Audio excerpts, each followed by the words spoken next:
Hey YouTube, Ali Sultani from EveryoneStrings.com here. The following is a snippet from my online course. If you like what you see, check out more at EveryoneStrings.com. The music staff has 5 lines and 4 spaces. On the music staff, you might see a few symbols. The treble clef, which tells you that you are reading higher pitch notes for the violin. The time signature, which tells you how many notes you have in a measure. And the key signature, which tells you what notes you're playing. For now, we won't get too in depth with these symbols, but we will discuss these later on much more thoroughly when we start seeing greater variation in our music. As you know, our musical alphabet has the letters A through G. The line or space on which our note is placed determines which letter it will be. Start by memorizing that the second space up is the letter A, which is the same as your open A string.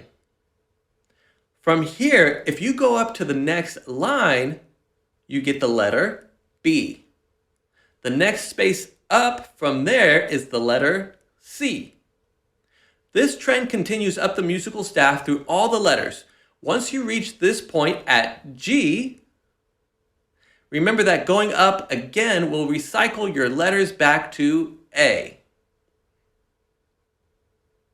As a quick note, our notes usually have a note head and a stem. The stem usually points towards the middle line of our music staff, but it can point either direction depending on the notes around it and the organization of your music.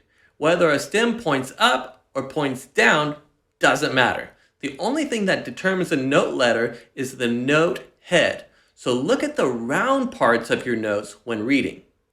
A quick and easy way to remember your notes is a rhyme that involves space versus line notes. If it's on a space, it spells face.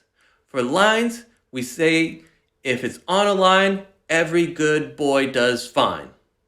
To take that a step further, all space notes will use either fingers 0 or 2. All line notes will use either fingers 1 or 3.